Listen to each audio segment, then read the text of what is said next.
नाशिक शहर Deolali camp police station गुन्हा register 156/26 या केसमध्ये आरोपी निदा खान यांचा जामीन माननीय न्यायालयाने फेटाळलेला होता.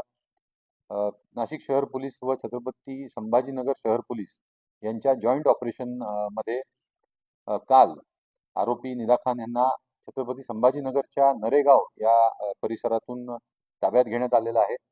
तसेच नरेगाव परिसरातील स्थानिक नगरसेवक मतीन मजीद पटेल यांनी त्यांना आश्रय दिल्याचे निष्पन्न झालेलं आहे व त्यांना या गुन्ह्यामध्ये आरोपी करण्यात आलेला आहे. मी छत्रपती संभाजीनगर यांचे पोलीस आयुक्त प्रवीणजी पवार यांनी दिलेल्या सहकार्याबद्दल त्यांचे आभार मानतो.